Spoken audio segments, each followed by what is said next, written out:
The question is about not what name is over your door. I'm a Baptist. I'm Greek Orthodox.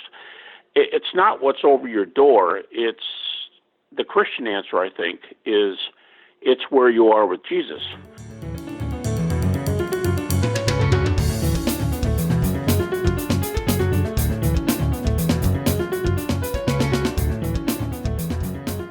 Hey, welcome to Unlatched Mind. My guest today is Dr. Gary Habermas.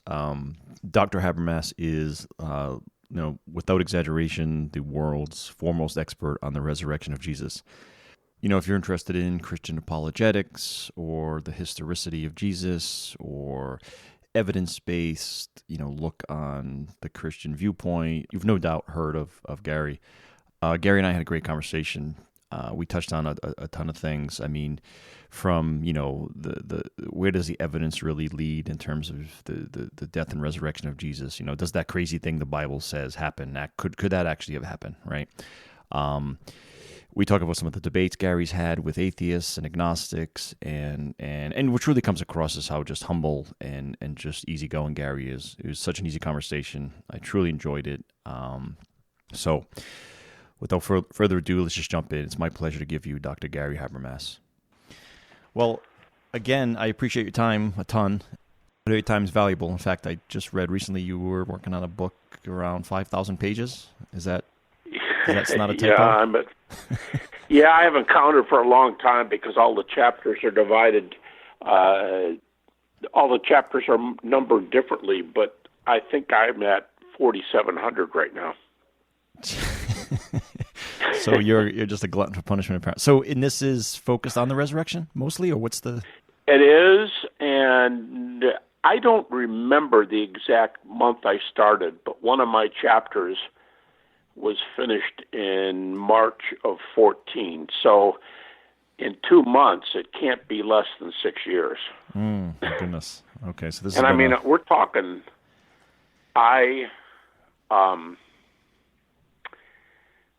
Oh, man, I don't work on this all the time. I can't because I literally do maybe 3 hours a day email. Really? And, the last week I had a 3-day stretch. Let me add this up real quickly. I had a 3-day stretch where I did just about 100 emails. Isn't that crazy? Yeah, is that do you find that's worth your time? Is that? It's not really some of it I could get away without doing because a lot of the questions are from doubters, from even unbelievers who. I'm not going to talk to the guys who. That makes me sound tougher than I'm trying to sound. The guys who are just angry, mad, that kind of atheist, of which there are too many. They don't write to me too much. Right. Every once in a while, they're just really abusive, and they write to you and they go, "You didn't do anything. This is nothing. This is a bunch of junk." But I'm really interested if you'll answer these 4 questions. Yeah, well, I don't have time. Yes, that's right. I don't get many of those. Yeah. But I get a lot of doubters. Including, one of them's on my machine right now. The first email up is from an agnostic, and the female. Yeah. And I met her in a conference 2 weeks ago in New Orleans. Very, very kind and searcher, but she wrote me a long email, and I spent 4 hours with her at the conference because she was just so sincere and really interested, and I don't mind dealing with those kind of people. Right. I went through it for 10 years. So, 10 years. That was the short one. I had a stretch of 10 years where it was the dominating idea of my life. I had another stretch right after it of probably 10 more years where I was like nagging in the background. You mean so doubt? You mean personal doubt? Okay, doubt. Yeah. I doubted for a good 20 years. In fact, a lot of people, if you notice, a lot of people tell those stories how they doubt, and they were teenagers or didn't really know the issues, or and later they got into it. Well, some of my doubt was after I got my PhD. So really, yeah, and for a while I really got enamored with Buddhism. In fact, I told my mother. She called me one time and said, "How are you coming?" And with my doubt, and I had a PhD, and I told her that I wouldn't be surprised if in maybe 3 months I became a Buddhist. Wow. And so I had my my runaround with doubt. And so my whole point is I really respect the people who well, first of all, I feel for the people who are going through it. Yeah, it's and an empty place, right? I mean, yeah, it's an empty place for sure. I mean, it's well, yeah, and it can be very, very. Many of the people I talk to, it's very, very painful. Like they've lost a loved one, they want to know if they're going to see him again. Right. They want to know if there's any objective hope. I talked to a very well-known Christian author who recently, not that this is the end, that this doesn't even bother me, but he changed from being a Protestant to being Greek Orthodox, which is just it's just not an issue to me. Right. Well, I might have my preferences. That's like saying we were both Green Bay Packer fans and now you become a 49er fan. Well, hey, I wish you're still a Green Bay Packer fan, but that's fine. You do what you want, And I don't mean, maybe that's a horrible example, but to me, as I say a lot, the question is about, to me, the question is not what name is over your door. I'm a Baptist. I'm Greek Orthodox. It's not what's over your door. It's the Christian answer, I think, is it's where you are with Jesus, where you are vis-a-vis what he has done. Where are you, right? More specifically, with his deity, death, and resurrection? Where are you right there? If you were saying you're my best buddy and you slip from one of those things, I'm going to go, dude, we got to talk. But if you tell me you used to be a Baptist, but now you're going to go high church and you're going to be an Anglican, I'll go, yeah, okay. So what do you want to talk about? It's like that. Right. Now, so anyway, I get a lot of those. You're touching on something that I actually had in my notes here. So the Protestant versus the Catholic thing, right? I always wonder, like, that feels like that's to me that feels like there's a divide there. That's there's a chasm there that's pretty, that's pretty wide for many. Is there some? It is. Yeah. But anybody on any side of the issue, no matter what name is over your door again, anybody can believe things that are messed up. Right. So, but your perspective is as long as that core is there and that faith in Christ is there and that relationship is there, then everything else should be secondary. Is that more or less what you're? Secondary might be too strong on some issues because there are some topics that are more than the deity, death, resurrection of Jesus. There are other things. For instance, back to this idea if we were best friends and we talked a lot, and you said to me, yeah, I'm with all those things. There's great evidence for the deity. And frankly, that is where the evidence is the strongest for Christianity, especially on the crucifixion and resurrection appearances. In fact, Bart Ehrman, the famous, probably the best-known skeptic, New Testament atheist, he gives 15 independent evidences for the crucifixion. Independent evidences. I mean, that's incredible in the ancient world. So that's where it's strongest. But now if you say to me, well, inspiration or the reliability of Scripture, that's not one of your big three there. I'm really slipping on that one. Well, right. I'm going to want to talk to you, but I'm not going to say something like, well, dude, you're not a Christian. Right. I would never say that. Well, that's interesting. Well, so before we continue, because there's a million things we're going to talk about, and you're already touching on so many of them, which is excellent. So could you just, again, very much appreciate your time. Can you just kick off a little bio about yourself for those that may not have heard of you? Bio. Well, I grew up in the German Baptist church. So when I keep saying Baptist over the door, that would be, and I wasn't always a Baptist. I was baptized in the Methodist Church when I was a baby. But I was in the German Baptist Church, and that's when I started going through my severe doubts. And okay, so I went through school and I got a bachelor's degree. Actually, I went way more hours than people have to go. I have 3 majors. I think I have 3 majors and 3 minors in my bachelor's degree. But then I went on to grad school, and I've got a master's degree in theology. Well, it's in Christian thought, basically philosophical theology, from University of Detroit. And here's this difference again, because the school I went to, University of Detroit, at that time, I don't know if they still do it, but they wrote on the back of their letters, the only Jesuit university in Michigan. Well, okay.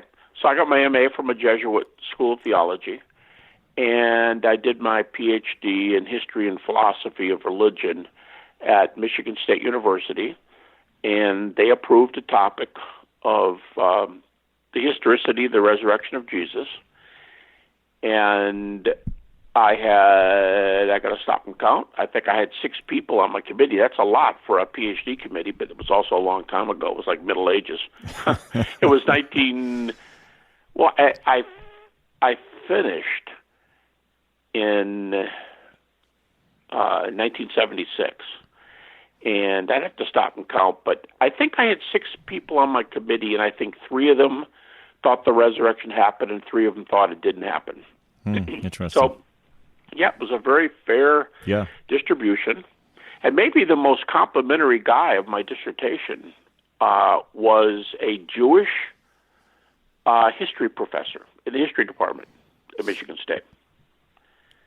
And by the way, that you might be interested in this comment, when the guys were giving me back the dissertation and I was getting ready for my oral defense to finish the thing, he said to me, now he's a non-Christian Jew, sometimes Jews embrace Christianity, but he was a non-Christian Jew and very helpful.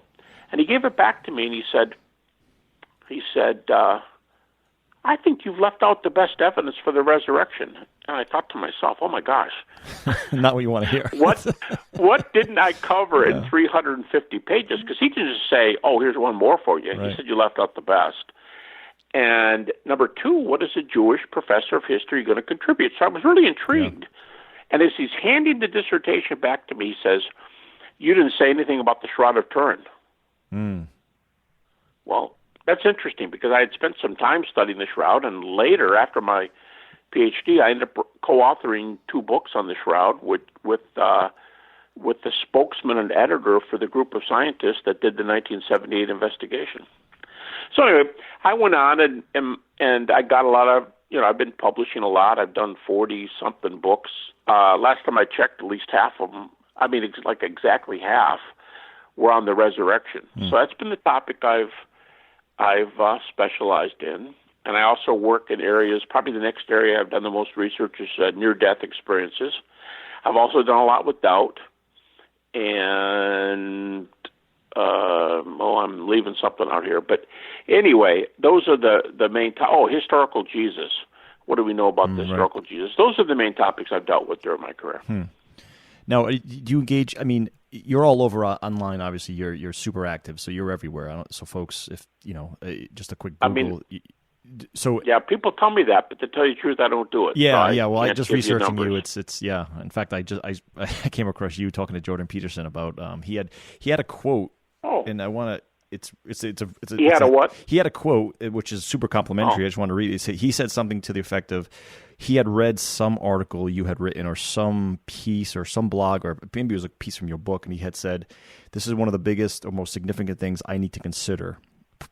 Yeah. Which was as a matter of awesome. fact, we spent he did that. I'm guessing. Do you have a date on that? Is it 2 years ago or 3 years ago this spring? I don't even know. No, I don't have a date. No, it was My pretty guess was going to be 3 years ago, Okay. but he tweeted it or retweeted it or whatever the word is. It was a little 3-page article I did in the Resurrection. I don't know. I've done probably a couple hundred reviews and articles, and once I do them, they're gone, and I don't pay much attention to them. But he retweeted it, and I said, oh, my gosh, look what he did. And he made that comment, and then we were together one time for we spent half a day together. We were together almost one-on-one for 3 hours, and he reiterated that. He said the resurrection was the most important topic in his, that he thought it warranted that.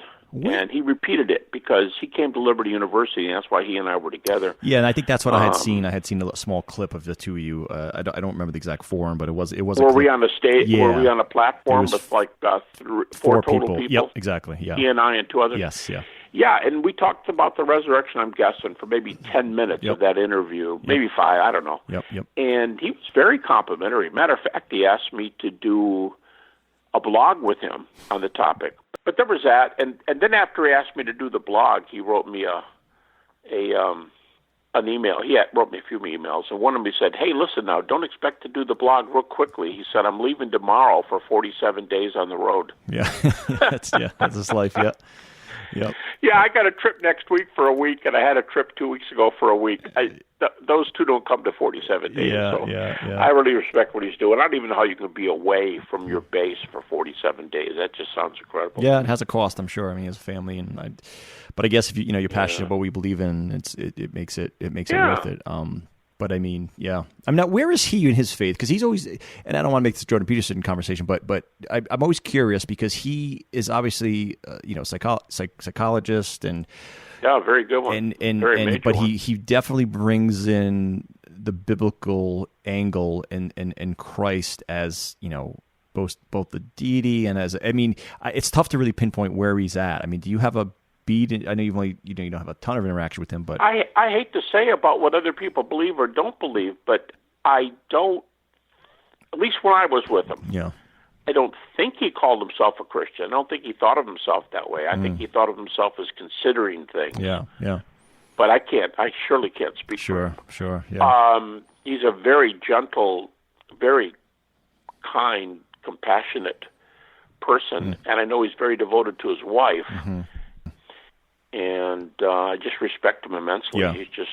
He's a great scholar. Yeah. So your focus on the resurrection, I think, is your main focus that the resurrection of Jesus can be thought of and discussed and perhaps even proven just through logic and science. I think you take that more of a faith this doesn't have to be a blind faith type discussion. There's actual empirical evidence that, and I think you spent a lifetime developing and arguing that fact. Is that I misspeak there? Is that relatively true?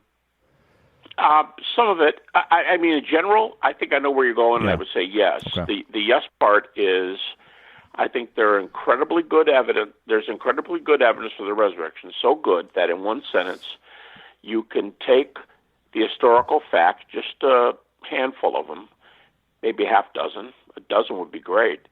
But you can take the facts that critical scholars are willing to acknowledge almost unanimously. In fact, there are comments where they do say it's fine. The facts are fine. And you can show the resurrection is by far the best explanation for the data, and it's data that non-Christian New Testament scholars accept. The only thing I would say about that sentence is, in order for me to claim that, they've got to be scholars. I'm not talking about people who scholars in the field.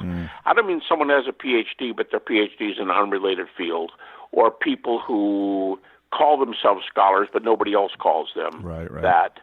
I mean, if you have a terminal degree in something like a variety of fields, it could be not just New Testament theology, church history, but it could be general history, could be philosophy, could be the classics. Mm-hmm. Every once in a while you find a person with a PhD in archaeology. It could be any one of those relevant topics where they've spent some time studying these things. Yeah, those are the people that admit that. Now, I would never use the word prove. You use that, fair, and I think I know what you mean. Sure. But I would never use the word proved, and I would not use the word scientific. I would say my argument is historical, and to try to be one of the areas I work in is in philosophy of history, and I would say history is a social science, not what we sometimes think of as a hard science. But if you allow social science as science, psychology, anthropology, history, some of those topics. Yeah, okay, I'd allow that. And instead of prove, I would use words like, I just used it in the sentence. I said that the resurrection is by far the best explanation for the data we have. So, scientists talk like that too, but right. Yeah, so it's a probabilistic thing, and anything in science or social science can only reach a level of probability. So we never have proof, hence I wouldn't use that unless the person made it very plain that by proof they mean it's the best explanation. I have proof that when I leave the office, I'm going to get home safely tonight, even though there's such things as accidents. Right. That happen. Yeah. You're right. Proof definitely gets into the scientific, formal definition, and it gets a little slippery there. But even scientists, even technical scientists, if they use the word proof, they're using it untechnically. I think that's a bold comment, but because proof, if proof indicates 100% certainty, there's no inductive data that we know with 100% certainty. Right. Yeah. Right. Yep. So yeah. I would say highly probable, and in any logic book, there are levels of highly probable. And I don't want to lose your listeners, but if you have, for example, to give you one crazy example, if you have 3 arguments for something, they have to be independent. Say 3 arguments for an afterlife. Whatever you want, 3 arguments for God's existence, 3 arguments for resurrection. If you have 3 arguments and you think each one is at least 80% likely, but they're independent, meaning if any one is true, the subject is true. Right. If you have 3 of those at 80%, the likelihood that at least one of them is true is like 99%. Right. It's a statistic theory, right? So that's a cumulative case argument. Yeah. And a lot of people love those kind of arguments, and they don't. And I still wouldn't use proof, but 99. That's pretty cool. Right. Yeah. No. Exactly. Right. I guess the question there would be, how did you come up with the 80% to start with? But.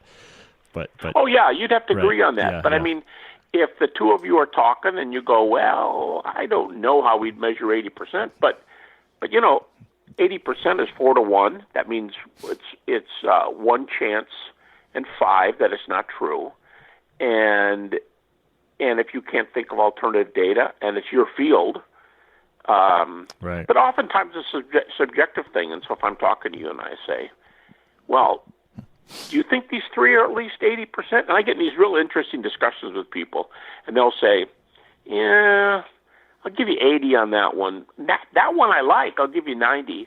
And that one, that's pushing. I'll say 70. Yeah. Well, you can do an 80, a 90, and a 100. That's just a probability computation. Yeah. And you can do it, and you're going to have a very high percentage. Right. Yeah. So it's a lot of fun. Yeah. I was even together one time years ago with a group of scholars, and we were at a conference, and it was we were talking about philosophy of religion, and I was sitting around, and I said, "What do you guys think about?" They go, "I don't know. I don't use numbers like that." No. Just play the game with me. How sure are you of this?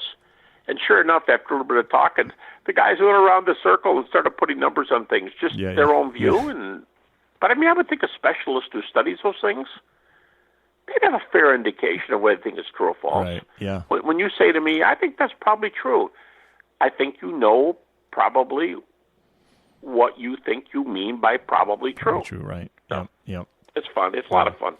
So if someone's listening and they're thinking, and they're hearing us talk, and they're thinking, wait a minute, you pretty much across the board, I think history, scholars, atheists, agnostics, Christians alike, all think, I think this is a true statement, that Jesus was a person, right? We'll start there. He was a pretty incredible person, and he had a lot of influence on us today, obviously. So maybe the most influential any person lived. Fair, absolutely. I'm just trying to even, you get a wide range of scholars who make that comment. 100%. Yeah, and you can't even look at a calendar without, it's the date is from his birth. So at what point does this thing diverge? Does the majority of the argument that we all agreed he was crucified, we all agreed he died, even the death I think is a little controversial whether or not he died or not, I think, but is the main thing let me just stop you there for an example. Really controversial with whom? I think I had I don't know how widespread it is. I think I saw a debate you had with an atheist, and I think he was trying to make the point. Now, frankly, you crushed him, If he honest. did. Yeah. well. If he did and he's in that area, he's not up on the. Okay, you probably know that I debated Antony Flew 3 times, who was the best-known philosophical atheist in the world when we first started debating. Yes. He was asked at the end of one of our Q&A from the students, and they said, "So where are you on these debated topics? Do you think Jesus died on the cross?" And he said something like, "Heavens, yes. The evidence for that is way more than you need to believe it." And then you got a guy like Bart Ehrman, Antony Flew was an atheist philosopher in a different field. Bart Ehrman is an atheist New Testament scholar, and he says the two surest things about Jesus. At least he has a chapter called sort of like the two best evidences, and one of them is all the evidence we have for the crucifixion. Yeah, of course, of which one of the arguments, only one of them, is that we have 15 independent arguments. So 15 independent sources, I'm sorry. Right. I don't think hardly any of the specialists. I would sit here and think for a little while. I could give you a list of No, perhaps. Yeah, I think I just remember that one interview and like I said, I think you pretty much shut that possibility of Christ not dying down, and he had no comeback. To be frank, I'm just I don't want to. Yeah, that happened. Yeah, it was. Was the guy a scholar in the field? He was. I can look it up. He was definitely. No, that's okay. Yeah, he was old. It's not a big deal, but I mean, to give you one example, I don't know how many years ago now, 5. I was dialoguing, friendly dialogue. It was audio. It was I don't know what kind of on. I don't even know the different kinds of things. Yeah. Like, oh, that's YouTube. Oh, that's this. I don't even know the different things, but it was taped and it's out there. And this guy's an agnostic New Testament scholar, and the moderator, the talk show, whatever, he said to James Crossley, the guy I was dialoguing with, the agnostic, he said, "Gary, how many facts do you want to use with?" And because that day we were discussing my minimal facts argument, and does it evidence the resurrection? And he said, "How many do you want to use?" And I gave 6. I just listed them: 1, 2, 3, 4, 5, 6. He turned to the agnostic and he goes, "James, where are you on these?" And my recollection, that's been 5 years, but approximately. But James said, "Oh, I've got no problem. Gary can have all 6." And then James, before we went on, he said, "In fact, I think these are maybe the best attested facts of the New Testament." And the guy said, "All right, well, let's move forward." And that's the next 2 hours. We talked about those, but it wasn't about the truth of those 6 facts. Interesting. So you both concurred that. I mean, you both agreed that those 6 were. You started on a I guess an agreement that those 6 were the foundation of. Sure. So actually, and by the end of the 2 hours, there were 2 programs. But at the end of the second hour, the talk show host just said, "Now this is all recollection." Someone could listen to it and say, "No, you didn't use that word. You used this word." But the talk show host said, "James, if you're conceding all this data, why haven't you become a Christian?" Right. Something like that. Yeah, where's he diverging? Yeah, and James just said, I thought it was I have no problem with his answer. But he said, I'm not really into belief.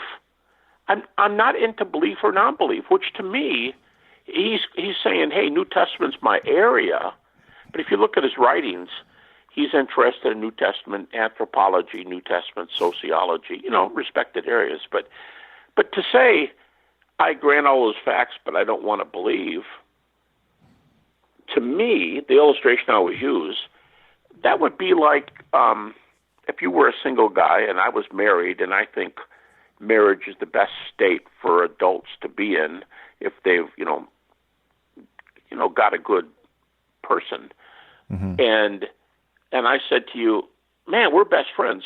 Can I introduce you to somebody who, man, when you meet her, I'm just saying, you're gonna say she's the sharpest, best this, best that you've ever met, and you say, well, I don't like blind dates, but because we're buddies, yeah, all right. So you go out and you come back and you go, hey, she's all that, but you don't understand something. I'm not ready to get married. Well, I've got to respect that. Right. If I go, hey, can I be your best man? And you go, look, there's a difference between being friends with the coolest person in the world and wanting to say I do. Right, yeah. I'm not into a relationship right now. Well, I've got to respect that. And I think that's a very close proximity in my mind to me respecting James Crossley when he made that comment. I didn't have any comeback like, well, dude, you got a problem if you don't want a relationship. Yeah. Relationships are personal choices. Yeah. So. Yeah, right. He's got to come to that on his own. Yeah. So, all right, so going back to, most scholars believe Jesus was a great person. He was very influential. Obviously, one of the most influential people ever. And then we all agree, for the most part, for sake of argument, that he did die. So, is the divergence for most that obviously the divergence that his body wasn't there? So obviously Christians believe, well, he ascended into heaven, he rose, and his disciples saw him. So, what is at that point? I guess that's, I feel like, is that where you do most of your work and most of your is that where you focus mostly? Why wasn't that body there? What did the disciples see? And does that get into your minimal facts argument? Right. Well, yeah.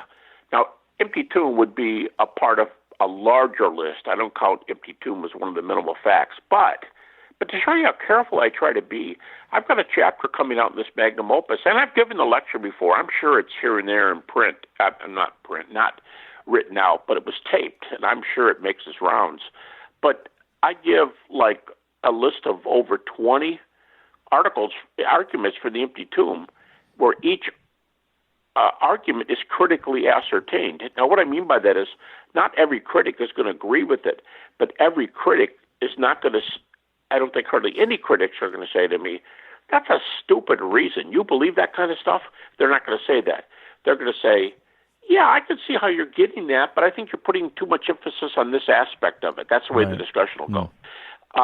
And so the empty tomb, I think there's my point is I think there's a lot of evidence for the empty tomb, but in order to be one of my minimal facts, I have two criteria. And the two criteria are, I will not use a fact that is not multiply evidenced.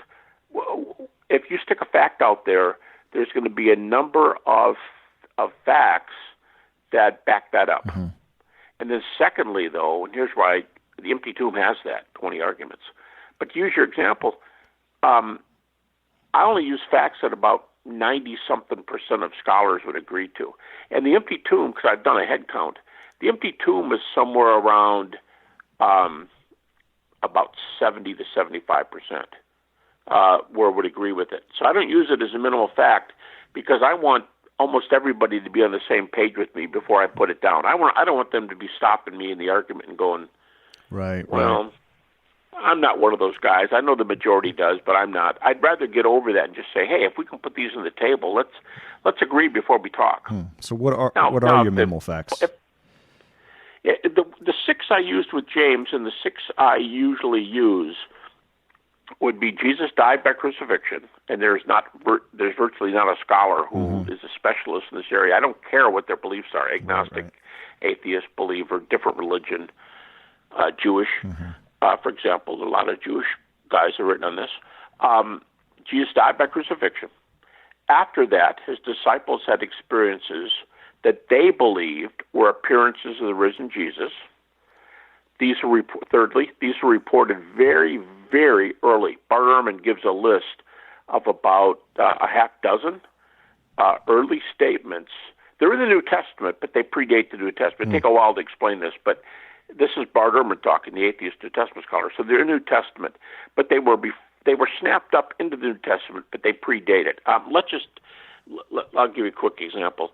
Let's say I'm lecturing on a subject where, let's say a historical subject, and let's say I went to a conference and a number of different scholars gave papers which are not published, but they made oral comments, and I, 2 years later, include their comments. Let's say I have a private tape recording that nobody else has, because I want to maintain these things are not published. But I put those little tiny one-liners, and that's about all they usually are. I put the one-liners in my report. Well, my published report is there, but it wouldn't be fair if I didn't tell people you said it 3 years ago. Right. So I list your name and I say he said this 3 years before. There's a lot of those in the New Testament. And even Bart Ehrman says there's a bunch that were said 1 to 2 years after the cross. So that's extremely early. Yeah. That's my third reason. Fourthly, they turned the world upside down based on these beliefs. They were willing to die. Now, I don't have to prove they died, but they were willing to die. And I don't make the comment that all Christians died for what they believed. The early apostles, that is, you can't prove that. But some people come back and say, well, dude, a lot of people today die. They could be Buddhist missionaries. How about the Buddhist? I always use this example. How about the Buddhist? I don't know what they want to be called, but the Buddhist scholars, monks. I guess that's the best word.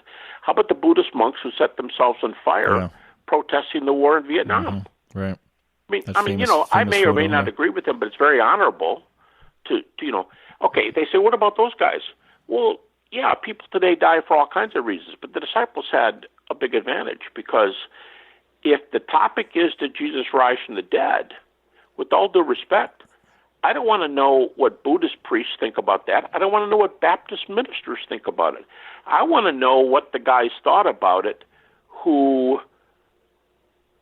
were willing to die with that as the center of their faith. I want to know what those guys thought about it because the question is, did they or did they not see Jesus? Well, they sure thought so.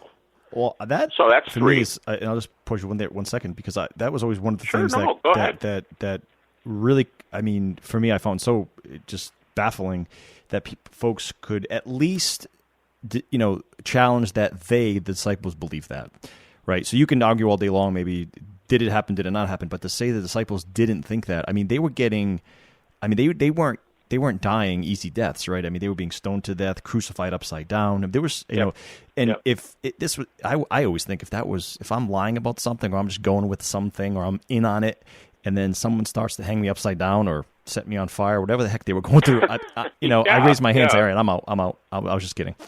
I'm out. You know what I mean? So there's some, I don't know. There was definitely something legit that they saw, believe they saw, or whatever. So that for me is and that one's been consistent, at least in my, you know, my small amount of research on the area. So that's the fact that those. Yeah, you're right. And if you're going, I'm out. And number one, you got out. They didn't. Number two, you were not a witness to the events in question. See, you could die, I truly believe communists could die because they think Marx's teachings were true. An atheist, you know, I think probably the two main topics that people are willing to die the most for are religion and politics. Not just any old kind of politics, but I mean like for somebody's writings or, you know, people died when Russia was fighting for independence back in, you know, 1917 and 1920 and all that stuff. And people die for what they believe. But even so, let's go back to that. They died for Marx's ideas, let's say. Somebody did. Okay, those are an idea. I died for Marx's ideas. That's way different than I died for an event I am positive I participated in. Right. Those are two different. One is your idea makes a lot of sense for me, and depending on how well I know you, and if you take me the right way, you don't take me as trying to put you down. I could go, hey, well, good for you. Right. I'm glad you believe that idea. I don't. Right. But if you tell me you saw something, you're sure, and you didn't have a camera, but if you had one, you're sure you could have taken the picture. That's how sure you are. I'm going to respect that. Now, if there's a half dozen of you, and you go, yeah, we all were there, and that's why we all are willing to die. That's important to me. And there were hundreds more. They died for. There was much more than the 12 that claimed to see kind of the same thing, right? Wasn't there a lot exactly. more? And then my last two reasons, 5 and 6, I separate them because you can put them together. I don't care, but I separate them because they're different people with different circumstances. But James, the brother of Jesus, and Paul, the persecutor, both unbelievers, and critics always admit this about Paul, and almost always admitted about James. They were unbelievers, one in Jesus' household, one, what we could say Paul had the equivalent of a PhD in Old Testament. He was a brilliant scholar, and he was taking people's lives for disagreeing with him.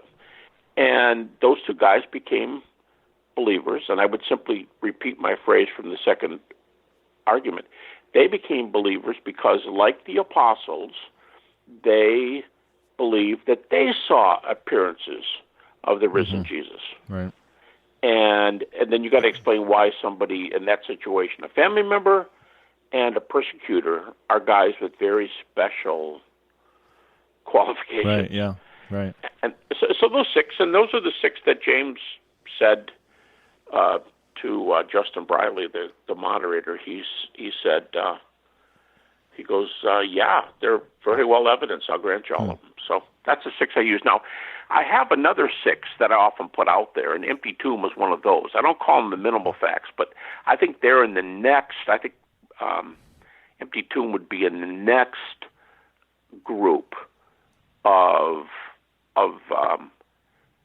the empty tomb is super well attested, but not everybody agrees with that. 75% is pretty cool for modern scholars across the board, but it doesn't make my 90-something percentile. So that's why it's well, list number two. In terms of the empty tomb, what are the naysayers? What are the critics? What's their angle? The 30% or 25%, whatever the percentage is. What is their view?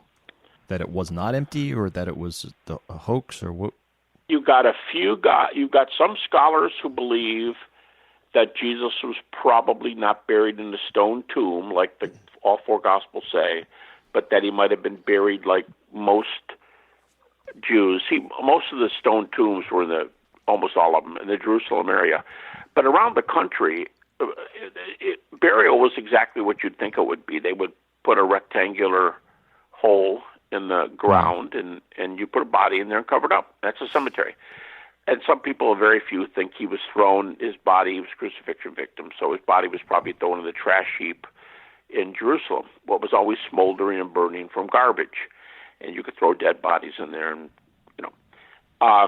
and very few think he might have been left on the cross and the dogs and the birds may have eaten him. But I mean, that's not a distinctive view in a way, because there's still going to be something there that has to be buried sooner or later. So those are alternative views. But usually a lot of the people who deny it, and again, I said the group that accept it are like 70 to 75%.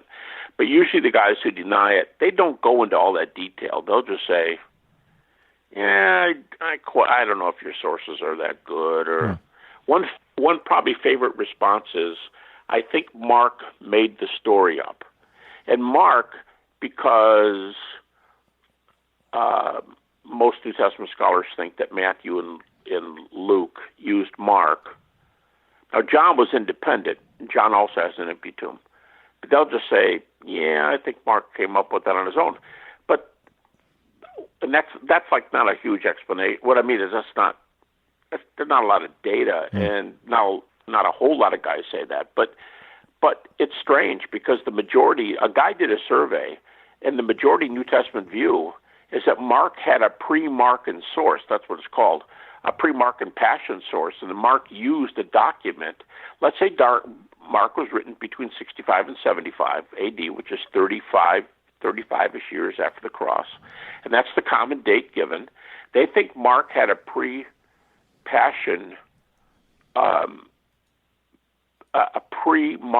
passion source that he was using that gave details of the crucifixion of Jesus. And it's regularly admitted by the majority. I don't know how many. I didn't do the report, but the majority of scholars. And it would be placed about 30. They have an argument for putting it no later than 37 A.D. So that would date Mark's source he used as only 7 years after the cross. Right. So anyway, I'm just giving just one example of a comeback that says, how could Mark have made it up if his source was way before him? Of course, another question would be, where did John get his from? Because John's independent. Right. And most people think that there's 3 to 4 independent sources for the empty tomb. So that's an example of an objection. That's an example to come back. I've also heard the disciples were in on it. They stole his body and hid it. The Roman guards were in on it, guarding the tomb. Anything there? I mean, and virtually no scholar will take either one of those views. Yeah. You will have to look really, really, really hard to find. I don't care. You know what? Sometimes I'd rather talk to skeptics than the believers, because the believers can be really picky, and they'll say, well, say it this way or say it that way. I would rather talk to a Bart Ehrman or the atheist New Testament scholar, or an agnostic New Testament scholar, or a Jewish, non-Christian Jewish New Testament scholar. I'd rather talk to them. But anyway, those guys, they would not take one of those. They wouldn't say the Romans stole the body or the disciples stole the body. They wouldn't say that in their life. Yeah. In fact, you could say that with virtually no exceptions, no well-known scholar, 1, 2, 5, has taken that view in 200 years. And I have done the work on how many scholars have published that. You'll get a couple who say, well, Joseph buried the body in the tomb, and then later he reburied it in another tomb because he didn't want it to be in the tomb where his family was going to be, because Jesus was a crucifixion victim. Yeah. You'll hear that once in a while. But the guys I'm thinking about who said that were back in 1890. So those aren't very common views. Yeah. They'll just say things like, John Dominic Crossan, a friend of mine, Dominic Crossan is just going to say, and I've heard him say this several times, he'll say, well, my personal view is that Mark invented the story, but I'm not going to die for that. It's not it's not the key thing in the world that I'm going to agree to or disagree to. It's not all that important.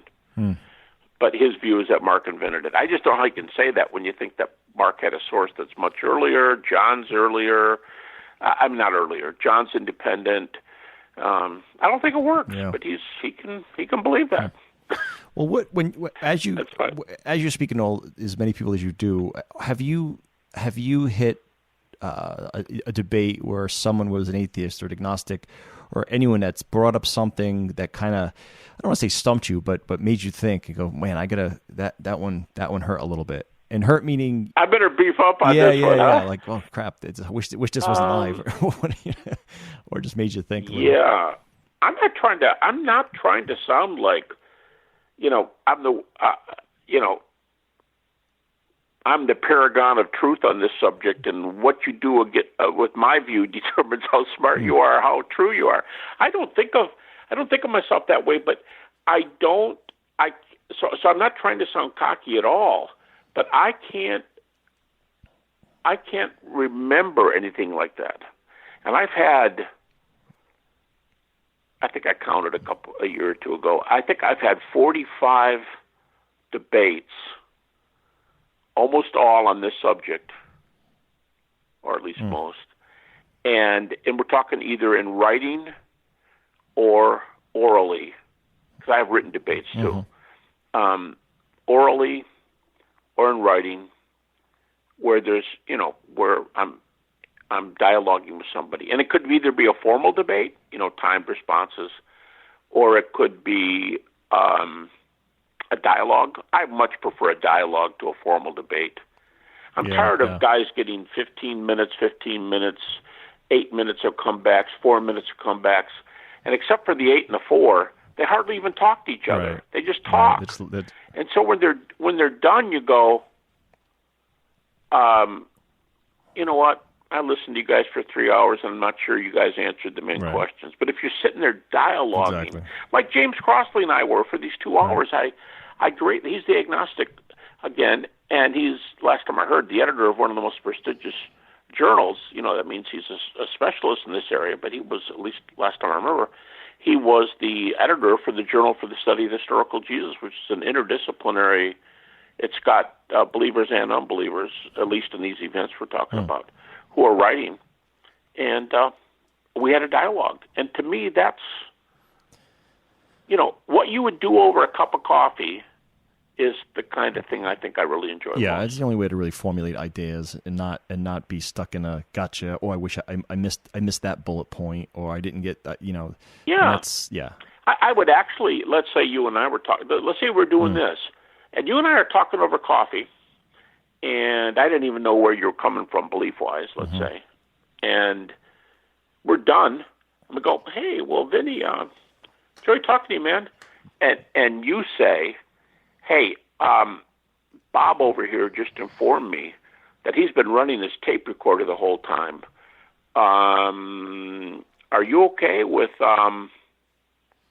printing this somewhere? Well, I'd stop and think for a minute about how the conversation went. Right. And I might have some questions like, well, we didn't stay on the topic the whole time. Or are you okay doing 2 subjects or 3 subjects? Or, Vinny, I think I talked more than you did. Are you okay with having less? Yeah, because I know Bob, and I think Bob's... Okay, you're basically that's defining cool. this exact podcast. That's what it is. It's pretty much what it is. Yeah, really what it is. Yeah, except I knew you were taping, Right. but I just threw that little thing in there. What happens if somebody was doing this and I didn't know it? Right. Well, I could still probably let it go because I'm really interested in I like discussion. Right, but your point's well dialogue. taken. You should have the same goal/perspective, whether it's a quote unquote debate or whether it's a discussion. And if it's more of a discussion format and you could just articulate your ideas better, it still is a quote unquote debate without the formal of you say, I say, you say, I say, you say, I say. Oh, I won, you want, and it flows better. And, Yeah, I think that's good. 100% agree there. Yeah. Now you might want to regulate it if we're doing it ahead Sure. of time. You might go, well, we're not going to time these things, but we should have roughly the same amount of speaking time. You can do whatever you want, Right. But I've done some of those. I've done some where it wasn't formal, and I think there's some of the best things I've been a part of sometimes. So I've had 3- and 4-way conversations where there's 3 or 4 of us talking, and I'm okay with all that. Yep, for sure.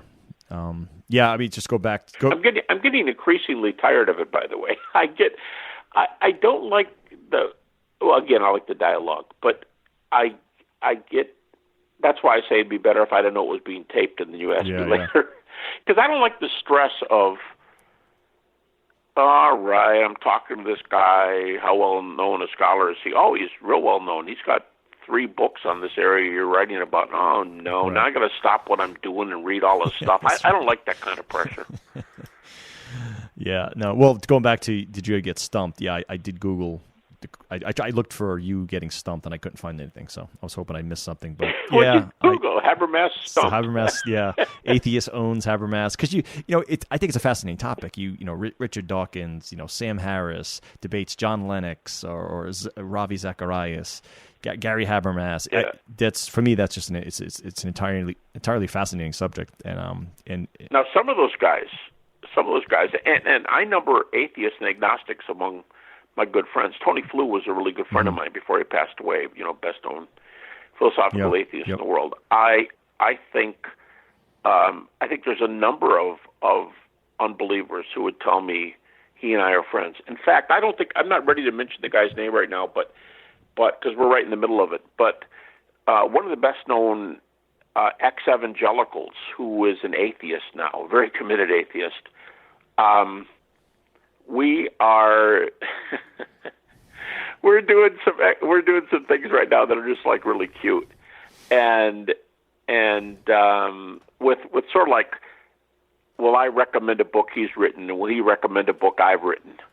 Will I take one of his books and use it in my PhD class? Would I like to get this guy on Skype and have my PhD students dialogue with him, and I'll sit there, but I'll keep my mouth shut. So I love that kind of stuff. And this guy loves it too. Right. In fact, we're pretty close to arranging it because I have a class to teach in 2.5 weeks, 3 weeks on the resurrection of PhD class. And I think I'm going to I think he wants to come into the class, and I think I'm all for that. And he might be dialoguing with us over Skype, and like I said, I'll shut up and very cool. I'll see what my guys can do. Yeah. I just think that's cool. So it's interesting. I think it's great practice for guys who want to master this stuff. Yeah, I mean, it's interesting just hearing. So, I'm curious. The Christian message is pretty strong. It's pretty specific about faith in Christ. Otherwise, you're wrong, right? Pretty much. That's just to be blunt. Now, do you? I guess if you look into the, if you look at the pool of Christian apologists out there, some of them are very, I would say, evangelizing, meaning they focus on, defending their faith and debating as you do, but also they take another step, which I'm not getting from you, but I could be completely wrong, where they feel it's their life's mission to evangelize folks and save them from a burning lake of fire. And I'm using the harsh words just because I want to just call it what it is. That's the Christian message, right? Sure. So Sure. How do you square that? You talked about a close friend, atheists that are passing away, they're dying. How do you square? Do you feel how do you square that in your head? Should you be evangelizing more? Is just you feel like your work itself is the evangelization that you feel like you're doing your job there? What are your thoughts there? I do not think of myself as an evangelist. I have no problem with people who call themselves evangelists, but I am really into let's call something what it is, that kind of thing. And if someone said to me, one of these, let's just say angry atheists, said to me, "You guys are always out there trying to evangelize and I go, time out. Okay? Time out. This actually happened to me, so I'm using an example I'm familiar with. A guy did an interview with me, and he posted it online. Now, that could be any of, I don't know, I'm told there's hundreds, but I do not know. At least. And there were a lot of responses to it. Many, many, many responses. And some of these guys were just nasty. Nasty, nasty. And if you said, any objective person, if you said, who's nastier? Who is nastier, the atheist to Habermas or the believers to the atheist when he went online and posted his message? Right. It's a rare Christian who goes off like these angry atheists do. And some of them, I could tell you what they said because they said it about me, and it just was unfair. It just was not... I could repeat some of these messages, but then I would be calling a person out, and I don't want to do that. But what I'm saying is, there are evangelists on the other side. You go, no, you want to get me to believe your view so I can escape hell. Okay, well, first of all, we're going to have to talk about what hell is. But you want to evangelize me. Okay. Is that the end of the world for me to want you to believe? But what do you want me to believe? Right. You want me to give up what you think is a stupid belief about Jesus, and you want to convert me to the view that X, Y, Z. And if you didn't want to convert me, why do you write those incredibly angry messages? And you say things like, you just frankly say things like, you have no right to believe this, you're stupid, nobody who thinks believes these things. What are you trying to do? Right. You would love that if I converted to your view. You are an evangelist for your atheism. Let's just call it what they are. Yep. If you feel strongly about something, politics or religion are the main topics. You want converts. Don't even tell me you don't. And so don't get on the Christian evangelists for doing this. Right. I would say the Christian evangelist has a reason, though, whereas I guess, so the Christian evangelist would be trying to, quote unquote, save souls, right? To use a more a more fluffy term that's always out there. But the agnostic or the atheist, what would their goal be? Like, the Christians not do, like, they don't believe the Christians go to some bad place, or what if you die an atheist? No, but they believe they're going to be annihilated at death. Yeah, so maybe right. So that's a good point. Now the guy could say, well, dude, That's not burning forever. I would say two things. Number one, a book just came out, an evangelical book was just published. It was called something like 40 Questions on Heaven and Hell. It's a scholarly book by a scholar. And he says the majority view among evangelicals, the strict believers, he says the majority view among evangelicals is that hell is not eternal fire, it's this or that. Now, it could be you are simply given, if you say, I don't want to be with all you goody two-shoes, and hey, what the heck, if I'm going to hell, at least I'm there with my buddies. You know, those guys who make those kind of comments, some people think hell is a place where you're given what you want, i.e., you will live forever. I'm just giving you an example. You will live forever in the place where you choose, which is a place where God's love, you don't want God, you don't want him around. So his love's not apparent, his grace is not apparent. You're not going to get things from him because you don't want him involved, but you're going to be in a place where that's true. Have fun. When I say have fun, there's actually a verse in the book of Revelation that says outside of the New Jerusalem, which whether that's a metaphor or whatever for heaven, there is actually a verse that says outside are the people who are present tense, loving and lying and doing this and that and this and that and this and that. So you could say, so you believe you're going to go to a place where you can just do what you want without God? So anyway, my first two comments are, yeah, but you think I'm going to go to heaven, and I believe in annihilation. You believe in you're going to go burn forever. I go, number one, according to this book, that's not the majority evangelical view.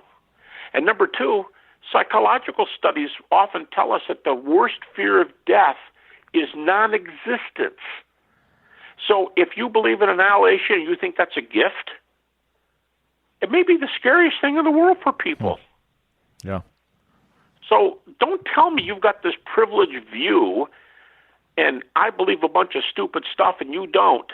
And the difference is you're angry as heck about it, and that's interesting. Angry as heck, that's an interesting phrase. But you're as angry as you can possibly be about this, and I kind of have a live and let live attitude. You can do what you want. And earlier you asked me a comment, if I don't consider myself an evangelist, what am I doing? I've got a friend, Greg Kokel. He's a great guy. He's an apologist. And he says to people in lectures, he says, I'm not trying to convert you. I'm trying to put a stone in your shoe. I just want you to think about this, he says. Now, if you came up to him like anybody else and said, Greg, I want to come to Christ, he'd be overjoyed. But if I went up to somebody of the opposite political party and said, I want to join you, or you convince me to be a socialist, or you don't tell me you wouldn't be overjoyed. Right, yeah. So everybody's doing that. And you could say, well, I don't care. I really, right. If you come over to my side, that's okay. But nobody who dialogues and writes, and it's their life, almost nobody in that boat doesn't care what you do. Right, exactly, yeah. So don't tell me it's on me for being one-sided, and then presume to know what I believe about hell, and presume to know what I believe about this and that. Because, you just might be wrong. Well, what is so you kind of skirted around it a little bit, but so, I've been in on a Bible churches personally, and the message is pretty gruesome about a non-believer. Is that, sure. Are you, well, it's not nice to be abandoned, it's not nice to be abandoned to a world where God's grace is not present, God's light is not present, and you don't ever hear the word, and nobody ever witnesses to you. You can believe whatever crazy thing you want. There are a lot of people in this world who would say, that's cool. But I'm going to tell you something. C.S. Lewis wrote a very famous book called The Great Divorce. And it's a fantasy book about people who live in heaven and people who live in hell, and the people who are in hell or purgatory, depending on how you read the book, they visit heaven. And it's incredible because they go up on a bus trip. They go up in a bus, and they go back to their place because they can't stand the goody two-shoes in heaven. So they go back, and you go, why are you going back? Well, they're waiting at the bus stop. People are fighting. and they're beating on each other, and Napoleon is walking around in his mansion. The only thing is, in that world, nothing's real. Yeah. So he's got a mansion over his head, but the ceiling doesn't keep the rain out, and he's pacing and he's wet. But it's a world where things aren't the way they are now, because it's the grace of God that you can have this, right. this, and this, according to Christian view. And they get back on the bus and go back. So, there's a show called The Good Place where pretty much you're describing right. the premise. It's you look it up. It's actually pretty well done. It's called The Good Place. It's a show on, I think, Netflix or whatever. But it's pretty much exactly the same premise you just laid out there. See, I don't watch, except for sports, I don't watch TV. Okay, yeah. Sports and some political things. Like, I got to admit, I watch a little bit of this impeachment stuff. And there are things I watch in politics, but most of the time, all I ever watch is sports. So, I don't know. I've never seen a sitcom. Oh, funny. Way too busy writing 35 pages a minute. Well, or I have to.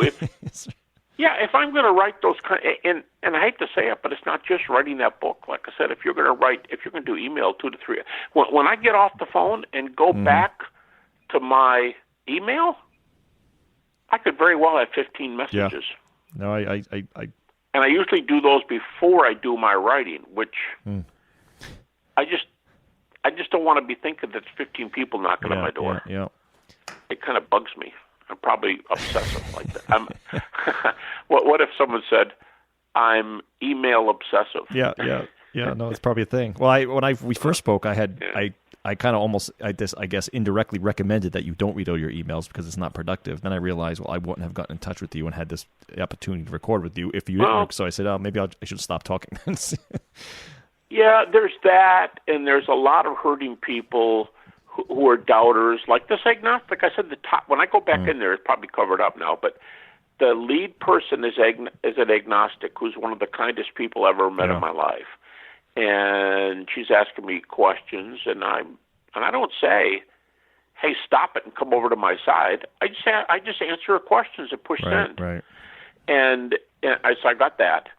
I have my own students, of course, and I teach full-time PhD. So some of my students, we have a course coming up. So I've got some pretty pithy questions from some of my PhD students. I have to answer them. And these are just categories of people. But I'd say like doubters. And then I have people who say, "Hey, I've read your book, or I heard this lecture, and you said this. Do you really think that?" And it's an honest question, and they're not arguing. And right. So I feel like I have a duty to people who read my stuff or hear my stuff. So a lot of the stuff, I just feel like I have a duty to do this. Right. Yeah. Well, you're obviously in the right. You got a passion for it, and I think a lot of folks are benefiting from it. I do. I try to help people, and if in fact, if Greg Kokel put a stone in their shoe, or if I put a stone in their shoe, I want to help them get the stone out. But that doesn't mean back to the question, do I think of myself as an evangelist? If they want to leave, if they want to leave and say, "Yeah, I can't believe that I'm a this or I'm a that," I mean, there's a point at which I just go, "Well, that's what you want. That's your choice." Right. And if again, I think you probably indirectly evangelize by everything you do. If you are making such... I wouldn't be surprised. You know what I mean? Like a Democrat might, or like a Republican might, or, you see what I mean? Sure, if you're... All of these people like to evangelize in that sense. Now, they would have different views about, I never forced anybody. I understand. Well, as a Christian, I don't think I can force anybody into heaven anyway. If I believe that's a work of the Holy Spirit can take something I do, or I may do a good job or a bad job, but I don't. A Republican can make a Democrat a Republican, or vice versa, but I can't make somebody a Christian. Right. So, hey, I never thought about that. The unbeliever, however you want to define that, can do some things I can't do, because I don't think I have the power to make them one of me. Right. So in that sense, no. But if you go, but you know what, I read some testimonies of people who said they became Christians because of your work, I'd say, well, it's really, really cool, but that's not my... Yeah, you're not focused on pulling people over. You're focused on digging into evidence for this, evidence for that. And I think that's how you evangelize probably even more effectively than someone who's strictly out to evangelize. If you are putting this amazing evidence out there, and upping this probability that the resurrection actually occurred, then how is that not going to evangelize some folks that say, wow, that evidence is so overwhelming that I believe this thing happened. And if you believe this thing happened, that this dude was killed and literally rose from the dead, then the next step is, unless you're going to hit some I don't want to believe right now, or I'm not in that believe mode, going back to our previous session, I would imagine many folks at that point would take that jump, take that leap of faith, and be like, you know what, the remaining 2% I can't define or I can't understand, I'm in. I got to imagine that happens to a lot of folks. Yep. Yeah, and if it is, okay, there's different ways to look at that. I could say, well, hey, if I helped you to that place, and 5 other people may have helped you too. That's fine. I might be part of the group. Oh, no, you did it yourself. Okay, well, to God be the glory. It's not me. I think that's all cool. But for many, many people, as we started this conversation, for many, many people, I just think I'm helping you by answering your question. Right. And that's what I'm trying to do. I'm just, you go, well, you're trying to get him to the kingdom. Now, look, he asked me this question about this. I'm simply telling him, if he wants my view, I'm going to give him my view, but there's no force involved. I don't see you walking on doors, knocking on doors, handing out pamphlets. I don't think that's, unless I'm wrong, I don't. Yeah, and I think my idea of an evangelist is, and this is not wrong or not wrong, but I think of an evangelist as somebody who goes from church to church and crusade to crusade, and their whole point is to give the gospel, and they want people to come forward and do it. And I don't criticize that one little bit, but I think it seemed to me your question was, do I think of myself that way? And no, I don't. Nothing wrong with that. It's just not what I do. If I quit emailing and you said, are you an emailer? I could respect people who do it, but the answer is no, I don't email anymore. Right. That's how I kind of think of it. I wish I could get to that point. I was going to say, that's not exactly where you're at right now, but so Gary, one final question, and we'll close this out. And it could be a doozy, Sure. So we'll give it a minute, give it 20, whatever you want to do here. It's something that I've had conversations with people a while, and it's kind of a philosophical quandary, right? So God knows what's going to happen before it happens, right? He's omniscient, omnipresent. Yes. So if you look at, if God knows things to occur, they will occur. Okay, that might be a distinction that we can dig into in a second, but so I'll just frame it this way. I've had conversations with folks that where I said, where we've said, this whole thing seems like a sick game, in a way. Like a sick game that God is playing here, right? So he sick, like a sick, SICK, like a bad, like a. Why would he do this? Like a bad argument. Yeah, like why would he do this? Okay. So he created this universe. He created us. He put us on this earth to test our faith, to believe in him while there's all this doubt floating around and there's all this worldly stuff. And then he knows we're going to die, and he knows, I think the Bible says few will be saved, or it kind of alludes to that not a majority will make their way into heaven. And I don't know if that's accurate or not, but it seems like, what is with this game? Why create us in the first place? Like, why create this thing, play this game for the millennia, and then most of us go into this bad place, and then what? Like, what is if you really zoom out to this whole story from Genesis to Revelation, Sure. What's going on there? What's the, Well, I always preface this kind of question by saying, and I'm trying to do what I've been saying this whole phone call, that I don't handcuff people or I don't hold them in a headlock until they agree with me. My view, that's why I'm starting with my angle, and you can have a different angle and be correct. And that's a key, by the way. You can hold a different view on this, and you can be correct. I could be wrong. Okay. But my view is that God doesn't characterize as yet unexisting people as, when you are born, you will be a loser going to hell, and you will be a winner going to heaven, and you're this and you're that. And then try as you may and have as soft a heart as you can, you're not one of the ones that was told you're going to. I don't think of it that way.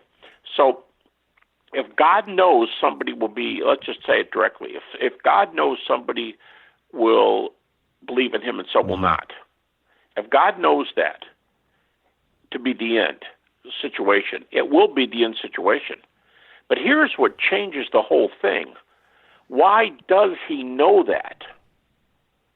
If God makes us free, I believe we're free creatures, and the technical term is, I think we're free in a libertarian manner, meaning nothing to do with the political libertarian view, but I believe we're free in a libertarian way, which means it could have been otherwise. This criminal did not have to do X, Y, Z. Now, things happen. I know that. I was on medicine and nobody knew the medicine was going to react this way, and I understand those things. But I'm saying in general, God doesn't say you're going to hell and then makes you go to hell no matter how soft your heart is. I'll say it that way. So to me, whatever, it could be a political event too. He knows who's going to win the next election. Okay. But the important thing is not that he knows who's going to win the election. If that's who God is by definition, of course he knows those things. Like you said, all the omnis, omnipresent, omnipotent and omniscient. He knows them. But here's the key. Why does he know it to be true? I think we're free. We make choices. And God allows things to happen that are not always his best choice, not his preference. So to me, it's just a non-question as to why. So back to, is it a game? No, it's not a game. Why? Because we're free, and we choose. Now, I said earlier, a person doesn't get to heaven, by my belief. A person doesn't get to heaven without God working in their heart. I mean, if a person's open, God will be part of the process. And I believe, since I'm a Christian, that it will be in the person of the Holy Spirit. He will be part of what happens. But that's a person who freely opens himself. If I remain close to what the Holy Spirit does, then I'm close to what the Holy Spirit does. So it's not. It can't be a game because it's up to us. But Jim can't be otherwise. Jim's going to end up in hell no matter what. Why? Because Jim didn't want to go to heaven. Or you could say, well, Jim didn't even know what heaven was. Okay, whatever. Jim chose to do what Jim wanted to do. Say it the way you want to, but God didn't make him go there. He didn't make Bob be a murderer. And he didn't make Jim go to hell. And he didn't tell Sally. He didn't make Sally go to heaven. Free will. They did. It has to do with. It has to do with their choices, what they affirmed, and the person's either going to pick directly or indirectly. Right. And people make a lot of indirect choices. So no, it's not a game. God's not to blame. God created us free, and people disobey God and do what God doesn't want all the time. Right. So what else how good could an omni being be that he lets us have our own will? Yeah. And if your will is to be with your buddies, and you go, well, yeah, but I didn't know there was going to be a lot of God's common grace is not there. Yeah, well, you said you wanted nothing to do with God, so I mean, come on. Yeah, but there's anxiety and depression there. Well, those states are because you didn't avail yourself of methods that were available to you know how it goes. So, well, I didn't know. If I knew it was this, I wouldn't have done it. Well, we make direct and we make indirect decisions. Maybe your decisions weren't so good. Maybe my decisions weren't so good. Right. Yeah. So, and then I have one last note here. That touched on that. Is those we're obviously born in a Judeo-Christian, with basic Judeo-Christian values within the United States, right? So, someone born in the middle of Syria tomorrow, or the middle of Iraq, Iran, what's the idea there? Are they given, and I always hear, well, God will find them, will find ways to come to their heart just as much as ours, but I find that hard to really believe, to be honest. It's like, how are we all given the Well, if you find that hard to believe, you have other options. Right, because you're free. Yeah. I mean, here's an example of a view you can embrace that a lot of people embrace. What if people who I'm just giving views here. I'm much of what I'm saying. Once we got away from the resurrection, much of what I'm saying, I'm just talking about options that are out there, views that people have. I don't want somebody quoting me later and saying Habermas said, and Habermas is not saying. He's just talking. But some people have the view that in Romans 1 and 2, where Romans says people who are under the law do the things of the law, and people who are not under the law do not do the things, and they're judging them. They are their judge, or God's their judge, or it seems to imply. How about the famous example in Matthew 25, the parable Jesus tells about the sheep and the goats? A lot of people think that those who have not heard, God knew from eternity past what they would have done had they had the choice.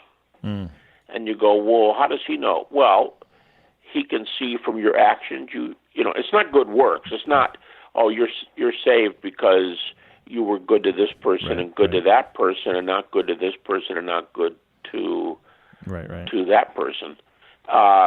But given your actions, he knows what kind of heart you'd have and how you'd respond. You go, why'd you quote Romans 1 and 2? Well, most people quote Romans the opposite way, but Romans 2, 14 and 15 says that we all have a moral compass. And, so what happens for those who didn't know what that meant? Well, you're still acting, you're still affirming this or that, and that's often what's going on in Matthew 25, where Jesus tells a parable. I don't think a person is saved by good works. I don't think that. But I think that you can show your character by good works. Right. And you go, yeah, well, your character is what gets you in heaven. No, but an omni-God knows what you would do. And again, Habermas is not giving Habermas' view here. I'm just saying that's an option a fair number of people take, that God knows your heart, would know how you'd respond if, or how you'd respond to that by the way you have acted with people. Because in Matthew 25, it's you visited people in prison and you met people's needs and you clothed them and you fed them and that kind of stuff. And you go, well, yeah, but that's salvation by works. And that view says, yeah, well, you're not going to get there by works, but what you were doing shows a prior sense in your heart, and God knows how you respond. I'm just saying there's a guy, a famous German New Testament scholar who lived about 50 years ago, and he said Matthew 25, the sheep and the goats, is God's answer to those who've never heard the gospel. I'm just. That's interesting. I'm going to get smart on that verse, because that comes up a lot in discussions I have, and it does. I didn't know. Yeah, I never really spent the time to dig into it, but that's a good reference. I want to dig into that a little bit. Yeah, and I want to be careful, because again, I mean, no matter how much I say this, somebody's going to say, "I heard Habermas give this view." Yeah, okay, he may have given it, but Habermas said it wasn't his view. Or that I wasn't defining it as my view. I'm just saying people. I tell maybe the most common objection I hear is I have a bunch of people who say I can't. Tony Flew said it, the famous atheist that we've talked about. He said I can't come to Christianity because I think the view of hellfire is immoral. And I said, Tony, what if it's not hellfire? I mean, just read the book published by, I think, Zondervan. I think it's come out in 2 editions now with different people. It's called 4 Views on Hell. And this is an evangelical publishing house. You go, yeah, well, I don't accept that view, or that view. And I go, fantastic. You just told me what your position is. But there are other views there. Yeah. Well, it's interesting. Just And for too many people, Dante defines their notion of hell. And it's not Dante we're talking about here. It's where are you New Testament wise be popular. So. Well, Gary, thank you so much. I will shoot you an email and whatnot when this goes live, and we can go from there. But I enjoyed the conversation. I really did. I hope you did as well. Thank you. All right, Benny. Have a good day. And that's it. We're done. Hope you enjoyed it. We'll see you next time.